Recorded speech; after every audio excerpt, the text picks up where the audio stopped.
오늘도 지난주에 이어서 2026년 올해 우리 교회의 비전에 대해서 함께 나누도록 하겠습니다. 자, 저희 교회 올해 비전이 무엇이었습니까? 열매 맺는 나무로 숲이 되는 교회라고 그랬죠. 지난주는 열매 맺는 나무에 대해서 주로 말씀을 나누었고요. 오늘은 숲이 되는 교회에 대해서 여러분과 함께 말씀을 나누려고 그럽니다. 지난주 우리 각자가 열매 맺는 나무가 되자고 한 것은 궁극적으로 숲을 이루기 위함입니다. 여러분 한 명 한 명이 열매 맺는 나무가 되어서 궁극적으로는 교회가 풍성한 열매가 있는 그런 공동체가 되게 되는 것, 그것이 우리들이 궁극적으로 목적하는 바입니다. 그래서 그런 말씀을 드렸죠. 나무는 성도 한 명 한 명을 의미하고 숲은 교회를 의미한다고 했습니다. 강릉성결교회 우리 성도 한 명 한 명이 열매 맺는 나무가 되어 거대한 숲을 이루면 우리 강릉성결교회는 이 지역 사회와 지역 주민에게 쉼과 안식을 제공하는 플랫폼이 될 겁니다. 자, 화면에 보면 우리 교회 모습 예쁘죠, 그렇죠? 주보에 있는 모습입니다. 자, 우리 교회가 지금 말했지만 어떤 교회가 됐냐면 지역 사회와 지역 주민에게 쉼과 안식을 제공하는 플랫폼이 되는 겁니다. 그게 강릉 성결교회가 되는 거죠. 찾아오는 겁니다. 자, 일단 가서 전하는 것도 있지만 와 보라 하게 하는 것도 있어야 됩니다.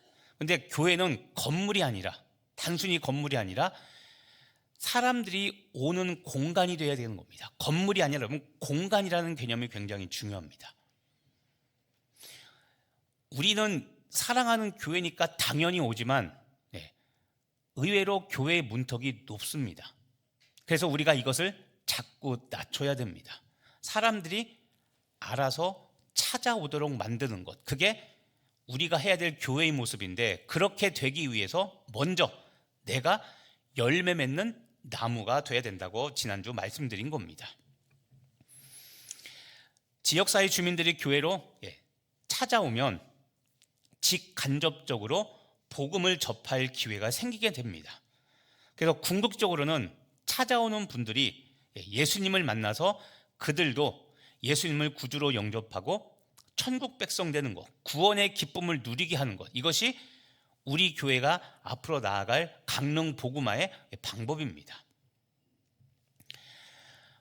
오늘 말씀 이 골로새서는 바울이 골로새 교인들이 잘못된 가르침, 그러니까 이단의 가르침에 빠져서 이단에 빠지고 또 초등학문이라고 말하는 세속적인 지식에 빠져서 허우적대는 것을 보고 바울이 권면의 말씀을 전하는 것이 이 골로새서 말씀입니다. 자, 오늘 읽었던 절 중에 28절을 보면 우리가 그를 전파하여 각 사람을 권하고 모든 지혜로 각 사람을 가르침은 각 사람을 그리스도 안에서 완전한 자로 세우려 함이니 라는 이 말씀, 이 말씀은 골로새서 2000년 전 골로새 교인들을 향해서 하신 말씀이기도 한데 지금 이 시대를 살아가는 우리들에게도 하는 귀한 말씀입니다. 특히 여러분 이 골로새 1장 28절 9절은 한국교회가 제자훈련의 근거로 제시할 때, 제자훈련에 대하여 말씀 우리가 제시할 때 근거 인용 구절로 자주 사용하는 말씀이었습니다. 지금은 돌아가셨지만 사랑에게 옥하는 목사님이 살아계실 때 옥하는 목사님이 이 말씀을 가지고 제자훈련을 시작하신 큰 동기부여가 됐던 말씀이기도 합니다. 제자훈련 또는 양육훈련하는 이유가 무엇이냐면 오늘 말씀 우리가 그를 전파하여, 여기서 그는 앞절에 보면 예수 그리스도입니다. 자, 우리가 예수 그리스도를 전파하는 것, 이것이 제자훈련과 양육의 목적입니다. 그 예수님을 전파해서 각 사람에게 권하고 권면을 하고 예수님을 권면하는 겁니다. 그리고 모든 지혜로 그 사람, 각 사람을 가르칩니다. 그렇게 하는 이유가 있는데 그게 마지막 각 사람을 그리스도 안에서 완전한 자로 세우려 하는 것. 여기서 말하는 이 완전한 자, 예수 그리스도를 전파하는 이유가 무엇이냐면 궁극적인 목적은 각 사람을 그리스도 안에서 완전한 자로 세우는 것, 이것이 예수님을 전하는 제자 훈련의 목적이라는 겁니다. 여기서 완전한 자라는 표현이 나오죠. 완전한 자는 여러분, 다른 말하면 성숙한 사람입니다. 우리가 꼭 짚고 넘어갈 게 있습니다. 예수님이 우리를 구원하신 이유는 우리가 적당한 그리스도로 살아가게 하려고 우리를 구원하신 것이 절대 아닙니다. 예수님이 나를 목숨 바쳐 십자가로 나를 살리신 이유는 오늘 표현 완전한 자로 나를 세우기 위해서 예수님은 십자가에 못 박혀 죽으신 겁니다. 행여라도 여러분들이 적당히 신앙생활하며 살면 되지, 뭐 이렇게 열심히 믿어, 여러분 절대 이런 말 하지 마시길 바랍니다. 그거는 십자가를 모독하는 말입니다. 지금도 이야기했지만 우리가 예수 그리스도로 구원받아 거듭난 그리스도인이 된 이유는 각 사람을 그리스도 안에서 완전한 사람으로 세우기 위함이지, 적당히 신앙생활 하도록, 그럭저럭 신앙생활 하도록, 그렇게 우리를 신앙생활 하도록 구원하신 것이 절대 아닙니다. 특히 이 구절에서 주목할 게 있습니다. 반복되는 단어 하나가 있습니다. 무엇입니까? 그쵸, 각 사람이라는 것이죠. 자, 각 사람을 권하고, 각 사람을 가르치면, 각 사람을 완전한 자로 세우려 함이니. 자, 각 사람이라는 단어가 계속 반복됩니다. 여러분, 각 사람이 어떤 의미냐면 모든 사람이라는 의미입니다. 영어 성경에 보면 everyone, every man, 모든 사람이라고 말합니다. 근데 이 재미있는 게 뭐냐면 한 사람 한 사람이 모여 모든 사람이 되죠. 자, 한 사람 한 사람은 나무입니다. 그리고 그 한 사람 한 사람이 모여서 각 사람이 되는 것, 이것은 숲이죠. 그러니까 이 말은 우리가 예수 그리스도를 전파한다. 전파한다는 것은, 전파하는 그 목적이 무엇이냐면 모든 사람에게 예수님을 권하고 모든 지혜로 모든 사람에게 가르치고, 그렇게 해서 각 사람, 모든 사람이 완전한 자로 세워지는 것, 이것을 목적으로 예수님을 전파한다는 겁니다. 여러분, 여기서 말하는 이 모든 사람은 숲이라는 교회를 이룰 성도, 바로 여러분입니다. 그러니까 앞 말씀을 다시 보시면, 우리가 예수님을 전파해서 양육하고 제자 훈련하는 이유가 무엇이냐면 각 사람, 모든 성도입니다. 여러분, 모든 성도에게 예수님을 권하고 모든 지혜로 모든 성도에게 가르쳐서 모든 성도들이 그리스도 안에서 완전한 자로 세워지게 하려고 예수님을 전파한다는 겁니다. 모든 사람입니다. 모든 사람. 나 한 명만이 아니라 우리 강릉성결교회 모든 성도가 완전한 성도로, 완전한 그리스도로 세워지는 것, 이것이 우리가 예수님을 전파하는 목적이라는 것을 여러분 기억하시길 바랍니다. 다른 말로 하면 우리 모두가 완전한 자로 세워져서 숲이라는 교회를 이루어야 된다는 겁니다. 그래서 지금 말씀드렸지만 적당히 믿으면 되죠. 아닙니다. 그럼 다른 교회 가십시오. 적당히 믿으려면 다른 교회 가십시오. 완전한 자가 되고자 하는 목적이 없다면 다른 데 가서 널널하게 신앙생활 하십시오. 목숨 걸고 십자가 따라가며 예수님을 따라가려면 힘들어도 같이 저와 동행하시기를 바랍니다. 그게 완전한 자로 세워지는 겁니다. 여러분, 예수님을 전파해서 우리 모든 성도에게 권면을 하고 모든 지혜로 모든 성도를 가르치고, 그렇게 해서 완전한 사람, 이 완전한 사람은 한 사람만이 아니라 그렇게 한 사람 한 사람 모두가 다 완전한 자로 세워져서 우리 강릉성결교회라는 숲을 이루는 이 비전을 품는 여러분 되시기를 간절히 바랍니다. 여러분은 완전한 자, 다시 말하면 성숙한 자가 되어서 교회라는 숲을 이룰 비전을 가질 존재이고, 그런 비전을 이룰 존재가 바로 여러분입니다. 그래서 거듭 이야기합니다. 완전한 자, 적당히 신앙생활 하려고 하는 것이 아니라 정말 예수 그리스도, 예수님 닮은 사람, 그렇게 되도록 여러분 몸부림치며 노력하는 이번 한 해가 되시기를 간절히 바랍니다. 예수님 안에서 완전한 자로 세워진다라는 것, 이것은 또 다른 표현하면 이렇게 말할 수 있습니다. 어떤 거냐면 성도들이 사회의 각 분야에 스며들어서 흩어져서 궁금증을 유발하는 삶을 사는 겁니다. 궁금증입니다. 궁금증. 이것은 호주의 신학자인 마이클 프로스트라는 목사님이 했던 말입니다. 이분이 쓴 세상을 놀라게 하라라는 이 책이 있었는데요, 이 책에서 이분이 이렇게 말합니다. 그리스도인들이 사회 각 분야에 스며들어 궁금증을 유발하는 삶을 살아야 된다. 자, 궁금증, 누구에 대한 궁금증일까요? 그렇죠. 나라는 사람에 대해 궁금한데 궁극적으로 내가 믿는 예수님에 대하여 궁금함을 품게 하는 겁니다. 좀 더 풀어 이야기하면 이런 겁니다. 자, 성도라고 불리는 우리 그리스도인들은 거룩한 삶을 살아야 되는데, 우리 성도들, 그리스도인들이 살아가는 이 거룩한 삶은 믿지 않는 사람들에게 복음, 또 다른 말하면 예수님에 대한 호기심을 불러일으켜서 삶을 통한 전도가 이루어지게 해야 된다는 겁니다. 자, 호기심이 나오죠. 예수님에 대한 호기심입니다. 저 사람들은 도대체 왜 예수를 믿을까? 내 상식으로는 도대체 이해가 안 되는데 저 사람들은 뭘 믿고 도대체 왜 예수를 믿을까? 우리들의 삶에 대해 궁금증이 생기게 해야 됩니다. 가진 것도 없는 것 같은데 뭘 한다고 하면 꼭 다 채워졌다고 이야기를 하고, 부자도 아닌데 항상 부족함이 없고, 행복하지 않을 것 같은데 항상 기쁘고 감사하게 생활하고, 도대체 저 사람은 속에 뭐가 들었길래 저랬을까? 저가 믿는 예수가 누굴까? 이 호기심을 불러일으키게 된다는 것이죠.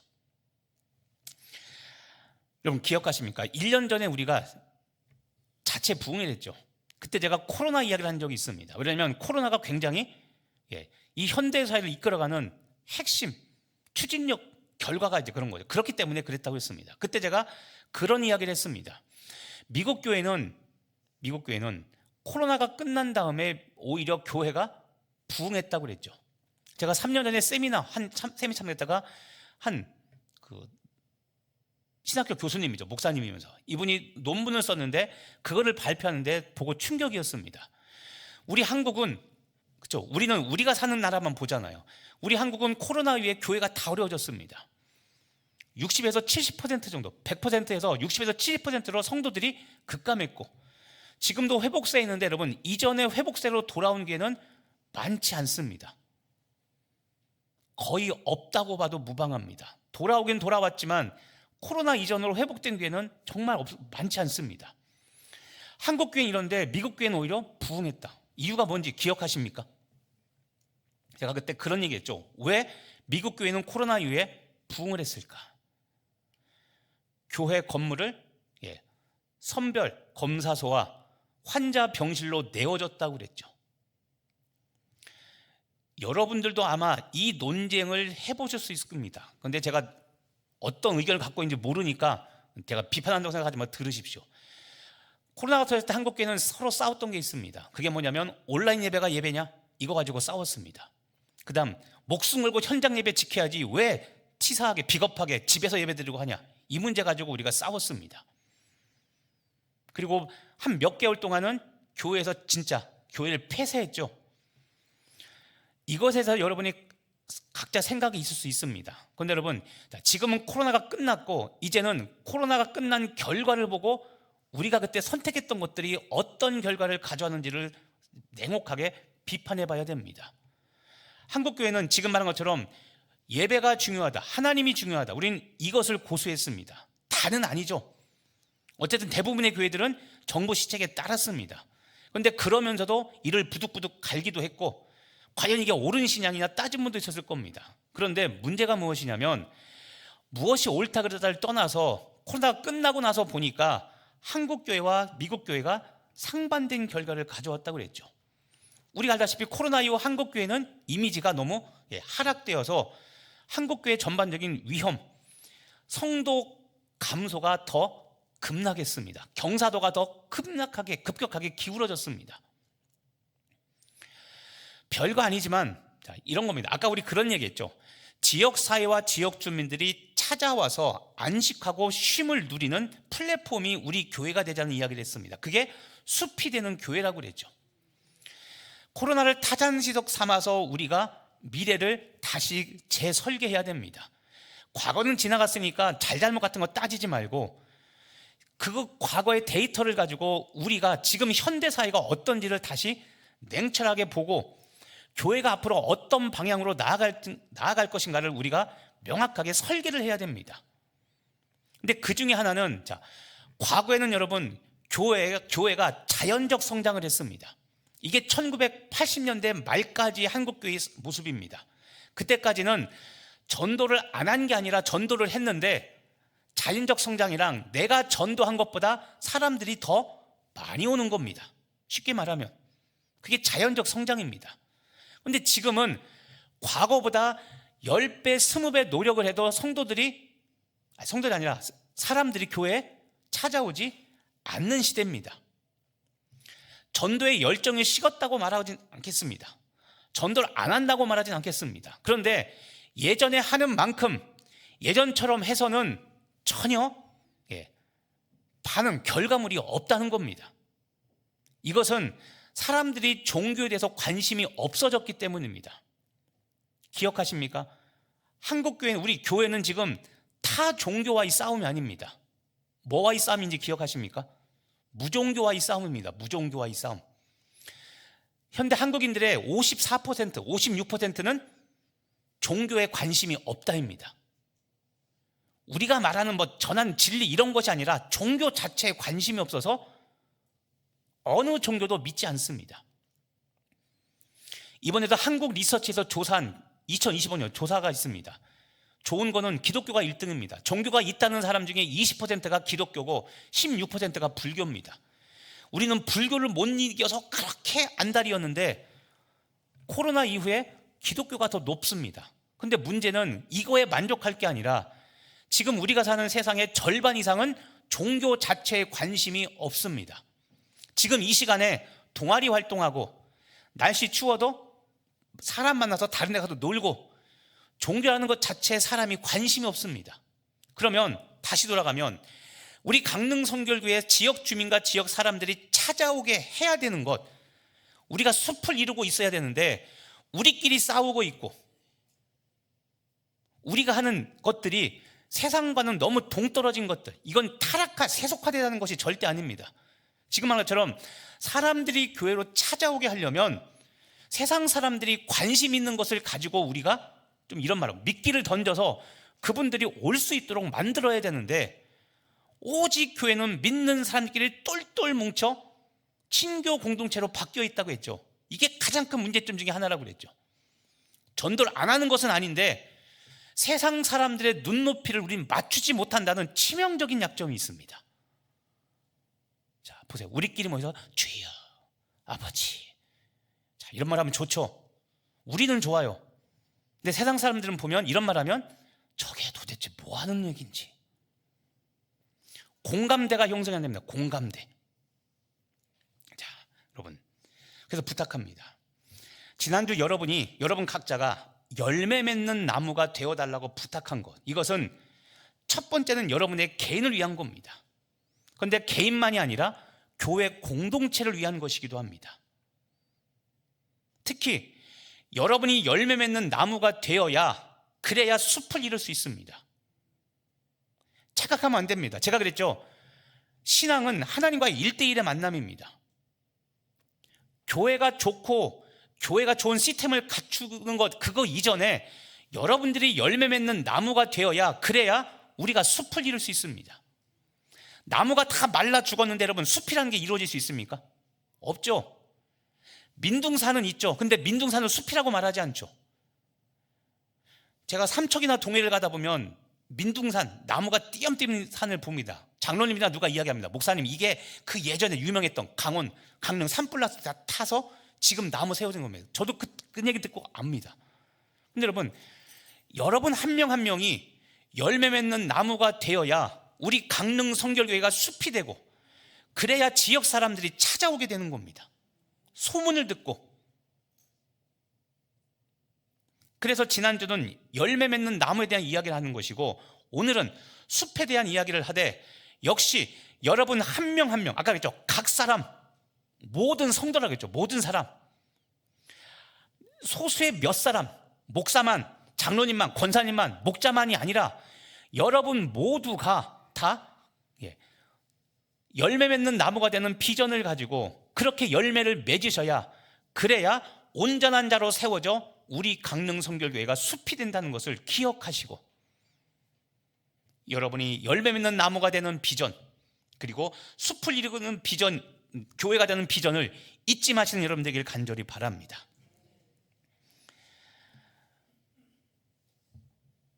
두 번째로, 이렇게 되기 위해서 바울이 어떤 노력을 했는가를 여러분 주목해서 보시기를 바랍니다. 29절에 보시면, 이를 위하여 나도 내 속에서 능력으로 역사하시는 이의 역사를 따라 힘을 다하여 수고하노라.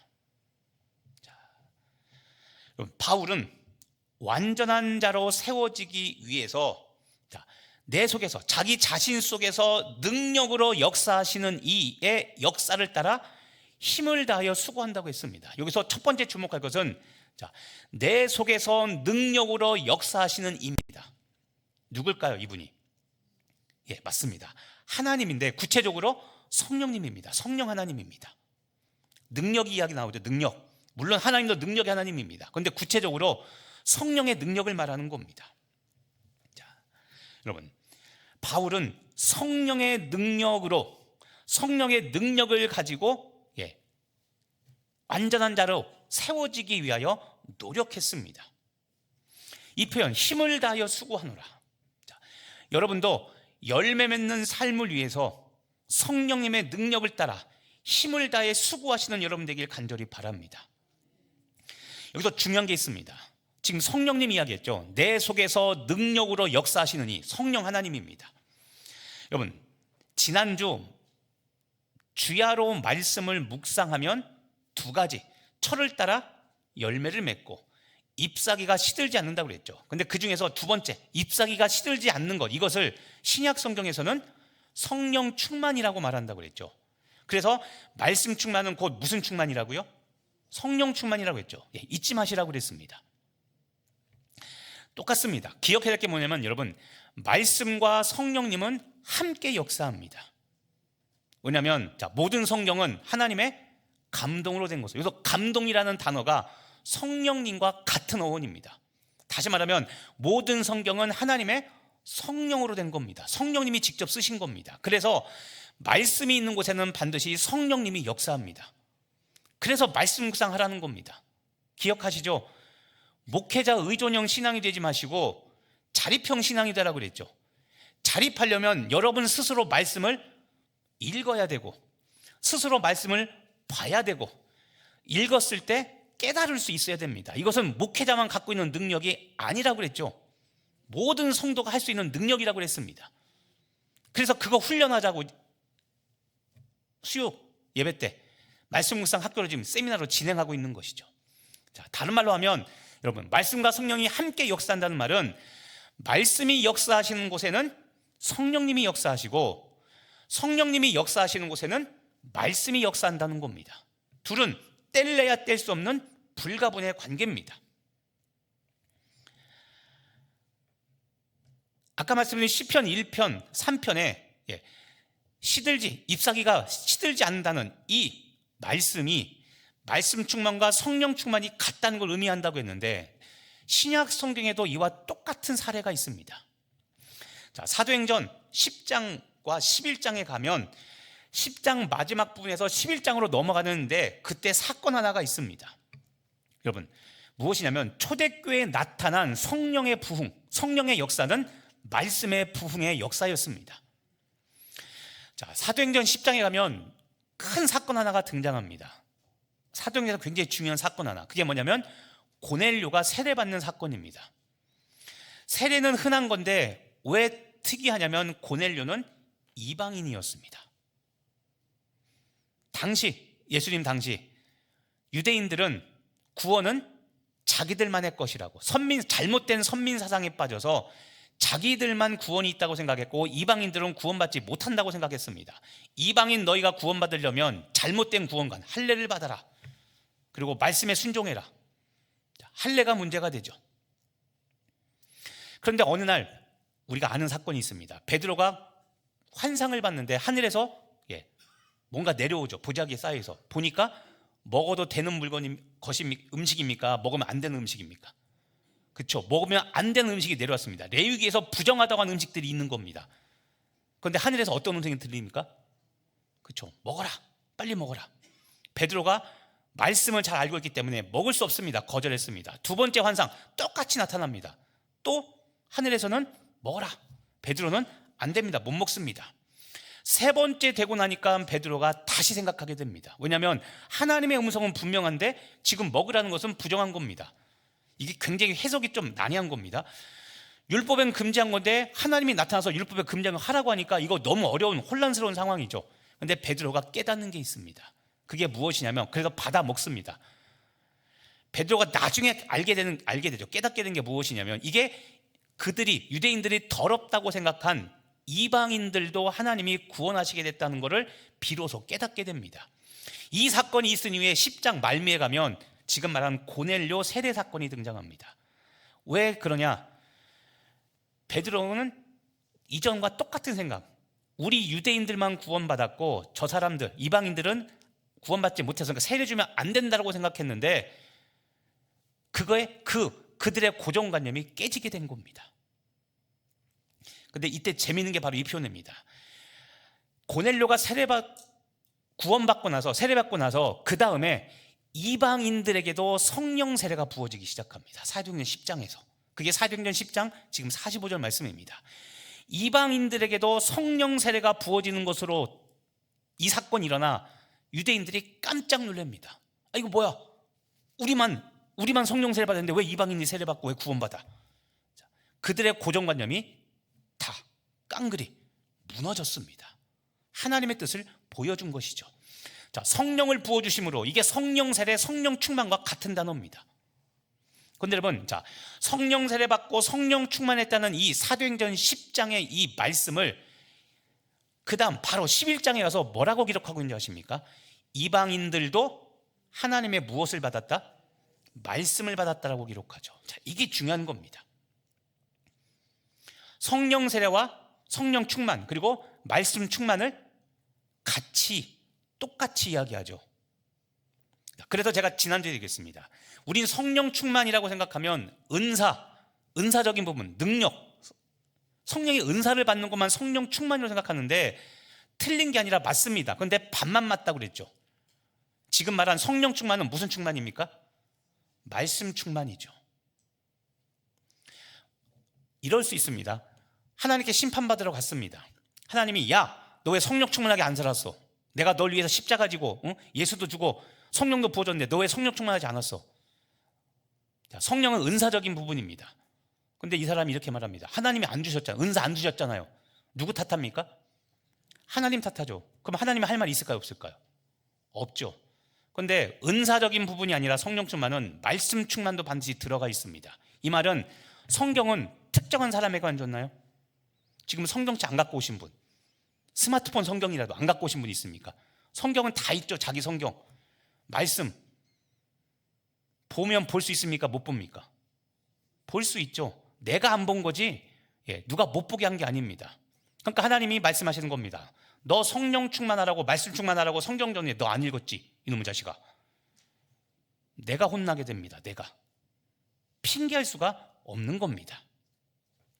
우리 사는 성도 여러분, 성경 말씀과 성경의 저자이신 성령님이 함께 하실 때 하나님의 역사, 성령의 능력은 반드시 나타납니다. 여러분이 그런 나무가 되시기를 바랍니다. 그런 강릉 성결교회 성도 한 명 한 명이 모여서 우리가 이 지역사회의 거대한, 아까 플랫폼이라고 했죠. 거대한 숲을 이루는 겁니다. 그래서 강릉 성결교회 성도들만 만나면 사람들이 달라지는 겁니다. 제가 시간이 많이 갔지만 제가 서귀포에서 하면 이런 일이 있었습니다. 신방이 있어서 식당에 주차를 했는데 차를 그때 뺀 지 얼마 안 됐을 겁니다. 교회에서. 근데 갑자기 밥 먹는데 전화가 왔습니다. 모르는 전화입니다. 받을까 말까 신방이니까. 가다가 밥 먹는 자리거든요. 받았습니다. 그랬더니 몇 번 차주 되시죠? 예, 잠깐 좀 나와보세요. 왜요? 그랬더니 제가 차를 들이받았습니다. 그런 겁니다. 가서 봤더니 어느 애기 엄마였습니다. 친정 엄마하고 같이 밥 먹으러 식당에 왔는데 이제 운전이 미숙했던 겁니다. 주차를 하려다가 주차를 해놓은 제 앞 범퍼를 박았죠. 근데 박았다고 했는데 가서 보니까 그냥 범퍼에 흠집만 나 있는 겁니다. 흠집. 깨지지도 않았고 뭐 박살나지도 않았고. 그분이 제가 변상할게요. 보험 처리할게요. 돈을 주는 그러니까는 저한테 연락처를 제 연락처를 알려줄 테니까 처리하십시오라고 하는 겁니다. 순간적으로 그냥 머리가 막 돌아가죠. 꽁돈이 생길 기회다. 할렐루야.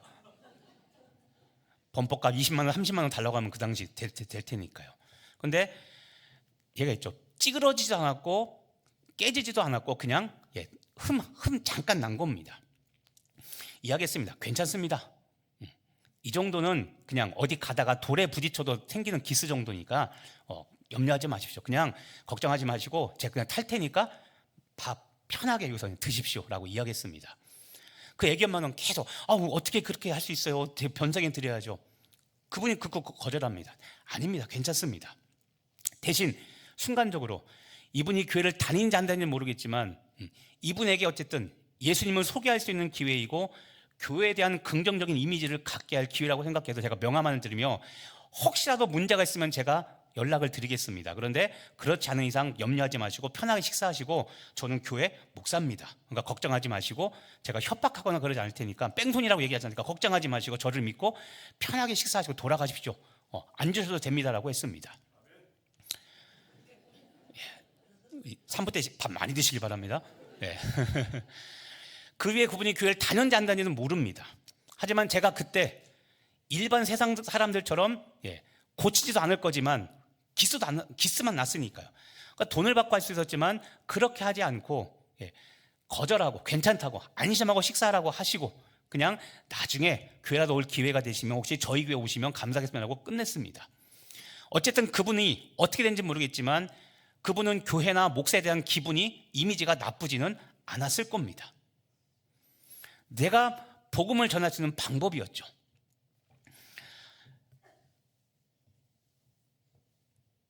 우리가 할 수 있는 최고의 노력을 다하시는 여러분 되길 간절히 바랍니다. 마지막으로 다시 한번 29절 말씀 보면 바울이 이렇게 노력합니다. 예수님을 전파하기 위해서 어떻게 노력하냐면 힘을 다하여 수고하노라라고 했죠. 힘을 다하여 수고하노라. 이게 원어 성경에 보면 여러분 수고하다라는 말이 힘을 다하여 수고하다가 코피아오입니다. 코피아오. 근데 이 수고하다라는 말이 어떤 뜻이냐면 육체적으로나 정신적으로 지쳐 쓰러질 정도로 애쓴다라는 것이 이 수고하다라는 의미입니다. 그래서 코피아오, 제가 보면 그러면 코피가 터질 정도로 이렇게 수고한, 지칠 정도로 수고할 정도로, 이게 여기서 말하는 힘을 다하여 수고한다는 겁니다. 무엇입니까? 우리가 예수님을 전파하고 열매 맺는 나무가 되고 숲이 되는 이 노력들은 적당히 하는 노력이 절대 아니라는 겁니다. 지금 말한 열매 맺는 나무가 되고 숲이 되는 노력은 적당한 노력이 아니라 지쳐 쓰러질 정도의 노력이어야 된다는 겁니다. 여러분 이렇게 신앙생활을 해보셨습니까? 한국교회가 점점 어려워지는 게 이런 겁니다. 수고와 헌신하던 분들이 점점점 사라집니다. 업그레이드 되는 게 아니라 신앙이 자꾸 다운그레이드 됩니다. 그래서 그랬죠. 뭐 꼭 그렇게 믿어야 돼? 꼭 예배 나가야 돼? 주일 예배만 됐지 뭐 수요 예배 가고 목장 가고 뭘 그래? 꼭 새벽 기도 가야 돼? 집에서도 기도하면 되지. 이게 다 구구절절 맞는 말입니다. 그런데 성경은 그런 것을 노력이라고 말하지 않는다는 겁니다. 재림에서 주님 다시 맞을 날을 여러분 돌아보시길 바랍니다. 지금 이 모습으로 주님 만나신다. 1시간 후에 지금 주님 만나 심판받는다면 여러분 어떠실 겁니까? 당당하십니까? 그때도 주님 앞에서 몸이 아파서 돈이 없어서 주님 앞에서 그런 말 하실 겁니까? 우리 사는 성도 여러분, 내가 열매 맺는 나무가 되어서 숲이 되기 위해 노력해야 될 노력은 적당한 노력이 아니라 쓰러질 정도의 최선을 다하는 노력입니다. 제가 억지를 부리는 것이 아니라 성경의 원어가 그렇게 말하고 있다고 그랬죠. 마지막으로 여러분, 예수님을 사랑하는 사람은 사랑하는 예수님을 위하여 자신을 변화시킵니다. 믿으십니까? 예. 제가 이런 얘기 참 많이 했잖아요. 연애질하면 연애질, 그렇죠? 아들놈이 있는데 저놈이 김치를 그렇게 안 먹습니다. 야채를 이렇게 안 먹습니다. 근데 여자친구 생기더니 야채만 먹으러 다닙니다. 왜냐면 보니까 여자친구가 채식주의자입니다. 엄마가 말할 때는 죽들항드는데 여자친구 생기더니 싹 바뀌죠. 자, 사랑하는 사람을 위해서 변화됩니다. 그게 사랑의 힘이죠. 그런데 여러분, 우리에게 그 사랑이 있냐는 겁니다. 날 위하여 십자가를 지신 예수님을 생각한다면 나도 바뀌어야 되는데 우리는 누리려고만 합니다. 왜 내가 안 변합니까? 오늘 신부가 신랑을 위해 단장을 하듯이 여러분 자신을 열매 맺는 나무로 가꾸어서 숲이 되는 우리 강릉 성결교회와 성도님 되시기를 예수님의 이름으로 축복하며 기도합니다. 기도하겠습니다. 하나님, 열매 맺는 나무가 되어 숲이 되는 우리 강릉 성결교회 성도와 교회 되게 하여 주시옵소서. 우리를 변화시킬 주님을 신뢰하며 그리고 믿고 감사드리며 예수님의 이름으로 기도합니다. 아멘.